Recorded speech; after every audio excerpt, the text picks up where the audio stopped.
Que retrouvons-nous dans ces centres? Essayons donc d'entrer dans les centres de développement du numérique universitaire. Ici, vous avez la salle d'enseignement à distance. Et au milieu, vous avez le pupitre que vous voyez là, voilà le nouveau bureau intelligent des enseignants.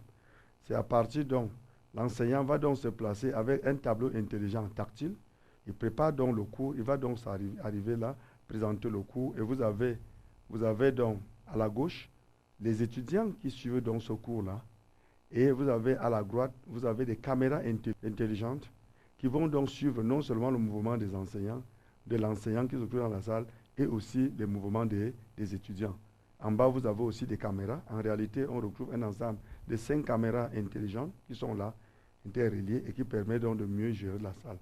Et vous avez donc à côté une manette. L'enseignant, lorsqu'il dispense le cours, peut donc directement utiliser la manette pour faire le focus, pour faire le zoom sur un étudiant particulier pour faire le cours.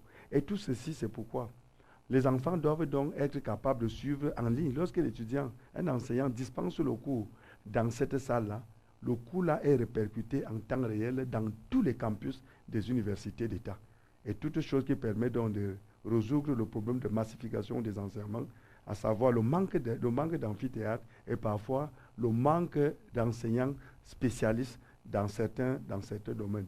Voilà comment ceci est fait. Et vous devez donc savoir que, bon, vous avez l'enceinte ici, c'est pour juste, n'est-ce pas,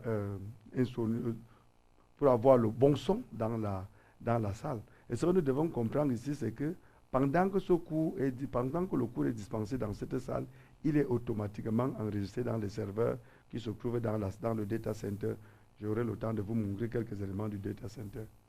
À côté du studio d'enregistrement, de la salle d'enseignement à distance, vous avez donc le studio d'enregistrement. Ici, c'est pour les enseignants spécialistes. Un enseignant qui est donc capable de dispenser le cours sans la présence des étudiants, il va donc se présenter, après avoir préparé le cours au sein d'une équipe pédagogique et validé, il va donc venir se présenter ici avec les mêmes composantes. Vous avez un bureau intelligent qui est là.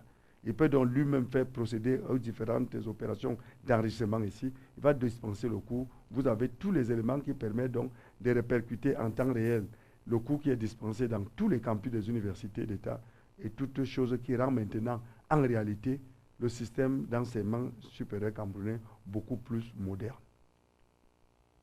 Et ça, c'était les deux éléments. Et si nous avons la salle de vidéoconférence, maintenant, les recteurs ont besoin d'échanger entre eux. Ils n'ont plus besoin de voyager, n'est-ce pas, pour aller d'un campus à un autre. Ou alors, il y a des cours qui sont des soutenants de thèse, ou de thèse de doctorat ou de master, au lieu que les enseignants se déplacent pour, n'est-ce pas, prendre part au jury. Ils vont désormais dans l'écosystème camerounais. Ils ont tout simplement besoin de se référer, de se rapporter au niveau donc de ces salles de visioconférence qu'on retrouve un peu partout dans les différentes universités. Et le cours se fera sans problème.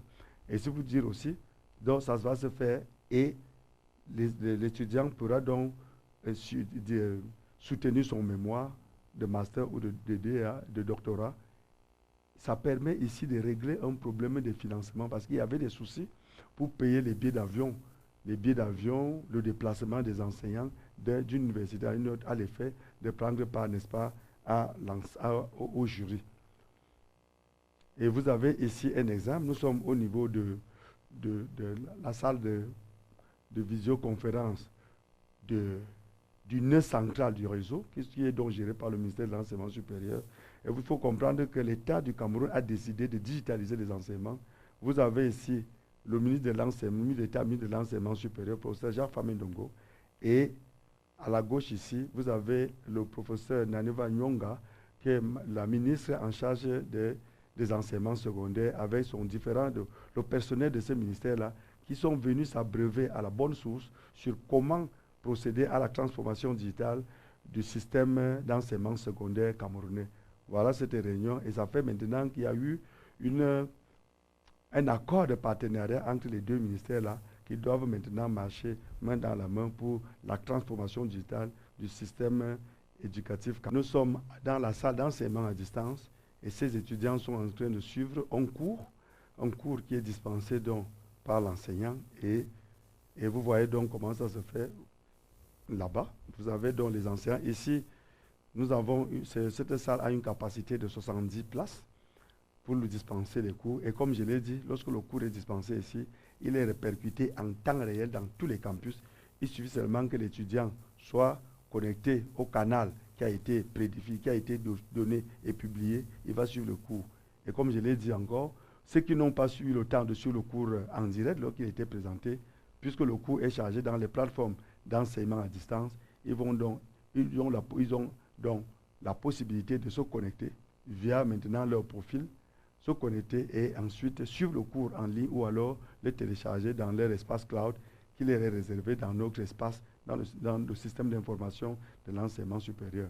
Et vous comprenez maintenant le lien qui existe entre la distribution de 500 000 ordinateurs et maintenant la construction des centres de développement universitaires avec à la clé, n'est-ce pas, la fourniture de la bande passante, Internet et interconnexion. Voilà la logique qui se cache derrière là. Maintenant, pour faire tout ce travail, nous sommes ici dans le data center. Nous avons ici donc les équipements des serveurs, tous les équipements réseau qui vont donc permettre le bon fonctionnement du centre de développement universitaire en termes de déploiement d'applications, stockage de données, le système électrique, la sécurité